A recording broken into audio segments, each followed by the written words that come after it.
এবং আমরা সরকার আসার পরেও প্রতিদিন বোমা, গুলি, মারপিট, লাশ, সেশন জট এই অবস্থা ছিল।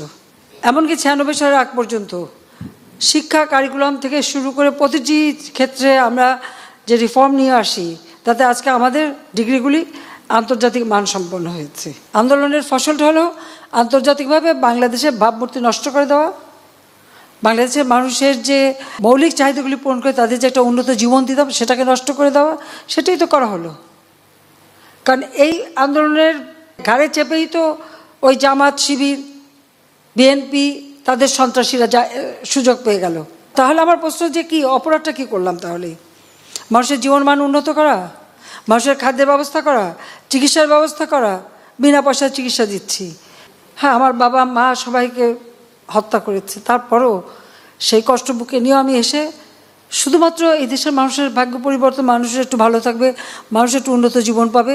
আন্তর্জাতিকভাবে আমরা মুক্তিযুদ্ধে বিজয় অর্জন করেছি। বিজয়ী জাতি হিসেবে আমরা যেন একটু মাথা উঁচু করে দাঁড়াতে পারি, মাথা উঁচু করে সম্মানের সাথে চলতে পারি, সেই সম্মানটা তো আমি এনে দিয়েছি বাংলাদেশকে। এটা তো কেউ অস্বীকার করতে পারবে না। আজকে যেখানে যাবে বাংলাদেশ শুনলে একটা মানে সমীকরণ এবং মর্যাদার সাথে থাকে, কিন্তু তাদের এই আন্দোলন করে আর আমাকে খাটো করতে যে বাংলাদেশটাকে কোথায় টেনে নামালো সেটা একবার বোধহয় তারা চিন্তা করে না। এদের মধ্যে যদি এতটুকু দেশপ্রেম থাকতো, এতটুকু দায়িত্ববোধ থাকতো, তাহলে এতটা করতো না যে বাংলাদেশটাকে আমি দিন রাত অক্লান্ত পরিশ্রম করে আজকে বিশ্বে একটা সম্মানের জায়গায় নিয়ে এসলাম, সেটাকে ধূলিসাৎ করে দিল। এটাই হচ্ছে সবচেয়ে দুঃখের। আর একটা কথা যে এরা এত টাকা কোথা থেকে পায়, এত টাকা কোথা থেকে পেল? প্রতিদিনে তার আন্দোলন এসে যে খরচ, কে দিয়েছে টাকা? আজকে যখন কোনো রাজনৈতিক নেতৃত্ব ক্ষমতা আসে তখনই দেশের উন্নতি হয়। 75 সালের পর তো মিলিটারি ডিক্টেটররা ছিল একের পর এক, ক্ষমতা ছিল ক্যান্টনমেন্টের ভিতরে। দেশের কতটুকু উন্নতি হয়েছিল? কতটুকু দেশ এগিয়েছিল? কিছুই না।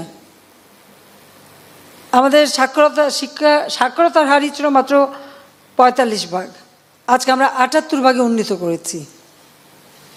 আজকে ডিজিটাল বাংলাদেশ কে করেছে? হাতে মোবাইল ফোন, ল্যাপটপ, ইন্টারনেট।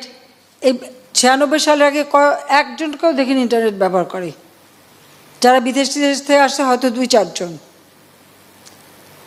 এদেশের ডিজিটাল সিস্টেম তো আমারই করে দেওয়া। হাতে হাতে মোবাইল ফোন, এটা তো আওয়ামী লীগ সরকারই করেছে, আওয়ামী লীগই করে দিয়েছে। মানে যে কাজগুলি জনগণের জন্য আর জনগণের সবগুলি একে একে তারা ধ্বংস করে দিল। কার স্বার্থে? কার সাথে এটা তারা করছে সেটাই আমার প্রশ্ন।